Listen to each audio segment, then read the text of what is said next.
काबा ये black colour का structure secret से भरा हुआ है। ब्लैक स्टंग सोली और इसकी हिस्ट्री खून से भरी हुई है। इस काबे का आपके दिल से जुड़ा एक राज है जो कि आज आप जानने वाले हो। तो चले जानते हैं। अगर काबा की हिस्ट्री को देखा जाए तो ये हजरत आदम के टाइम की है। काबा को सबसे पहले हजरत इब्राहिम अलैहिस्सलाम ने नहीं बल्कि हजरत आदम ने इबादत करने के लिए बनाया था।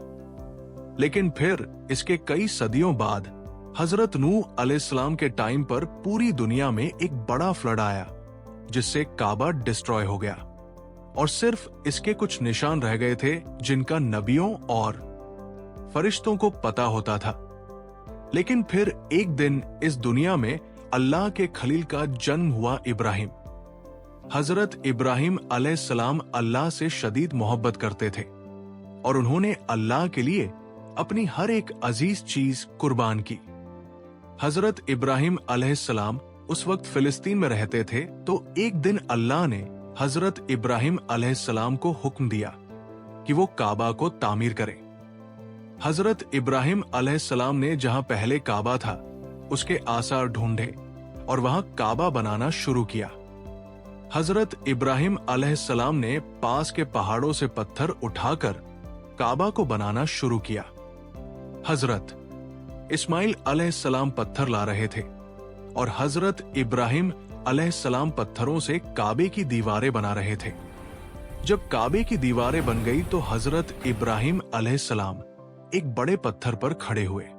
उस पत्थर पर हजरत इब्राहिम अलैहिस्सलाम के मुबारक पैरों के निशान छिप गए। ये पत्थर आज भी काबा के सामने पड़ा है जिसे मुकाम इब्राहिम कहते हैं।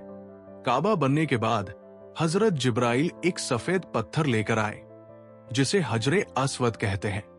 हजरत इब्राहिम अलैहिस्सलाम ने इसे काबा के कोने में लगा दिया। लेकिन मुसलमानों के गुनाहों की वजह से आज ये पत्थर काला हो चुका है। इब्राहिम और इस्माइल अलैहिस्सलाम जब काबा को बना रहे थे तो वो साथ ही ये दुआ कर रहे थे, ए हमारे रब हमसे ये कबूल फरमा, बेशक तू सुनने वाला और जानने वाला है। ए हमारे रब हमें अपना मुसलमान बना और हमारी नस्ल से एक मुसलमान उम्मत बना जो तेरी फरमा बरदार हो। जब हजरत इब्राहिम अलैहिस्सलाम ने काबा को बनाया था तो उस वक्त काबा स्क्वायर नहीं बल्कि रेक्टेंगुलर शेप में था और ये जो हिजरे इस्माइल वाली जगह है ये भी उस वक्त काबा में इंक्लूडेड थी। इसके दो दरवाजे थे, एक एंट्री के लिए और दूसरा दरवाजा एग्जिट के लिए था और इसकी हाइट 9 हाथ ऊंची थी। इसके बाद हजरत इस्माइल अलैहिस्सलाम की नस्ल वक्त गुजरने के साथ साथ काबा की देखभाल करती रही और आहिस्ता आहिस्ता लोगों ने काबा में बुत रखने शुरू कर दिए। फिर साल 570 ईस्वी में जब नबी सल्लल्लाहु अलैहि वसल्लम की पैदाइश का साल आया तो इसी साल एक इंसान ने काबा पर हमला करने का प्लान बनाया। इसका नाम अब्राह था। अब्राह एक बादशाह था जिसकी यमन पर हुकूमत थी और वह ये चाहता था कि जिस तरह दुनिया भर से लोग काबा आते हैं इसे छोड़कर लोग यमन में आए। इसीलिए इसने यमन में एक बड़ा कैथेड्रल भी बनाया। लेकिन लोग फिर भी इसके कैथेड्रल की जियारत करने नहीं आए क्योंकि अरब के लोग काबा को एक बहुत ही इंपॉर्टेंट रिलीजियस प्लेस मानते थे और इससे परेशान होकर अब्राह ने काबा को तबाह करने का फैसला किया। अब्राह ने एक बड़ी फौज तैयार की जिसमें बड़े बड़े हाथी थे जो अरब के लोगों के लिए बहुत खतरनाक थे क्योंकि अरब के लोगों ने जिंदगी में कभी हाथी नहीं देखे थे। इनके घोड़े भी हाथियों से डरते थे। अब्राह अपनी फौज को लेकर यमन से मक्का की तरफ रवाना हुआ और रास्ते में आने वाले टाउनन्स और कबीलों पर कब्जा करता गया। इसी दौरान इसने कुछ ऊंट हथिया लिए, लेकिन इन ऊंटों के मालिक का नाम अब्दुल मुतलब था जो नबी सल्लल्लाहु अलैहि वसल्लम के दादा थे। जब हजरत अब्दुल मुतलब को इसका पता चला तो वो अब्राह से मिलने गए और इसके पास जाकर उन्होंने अपने ऊंट वापस मांगे। अब्राह ये देखकर बहुत हैरान हुआ।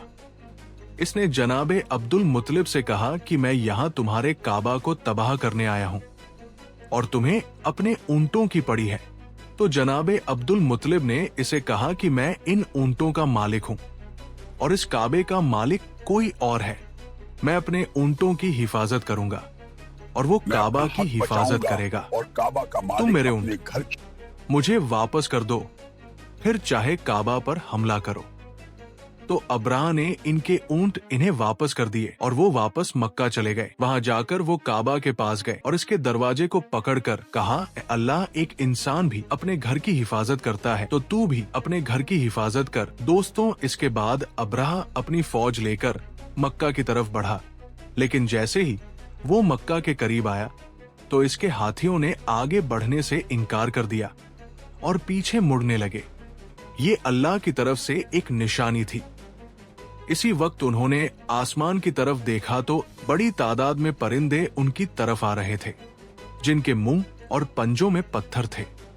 इसके बाद इन परिंदों ने वो पत्थर इस फौज पर गिराए। ये पत्थर इनके जिस्मों को चीरने लगे और इस तरह अब्राह और इसकी पूरी फौज तबाह हो गई और अल्लाह ने काबा को बचा लिया।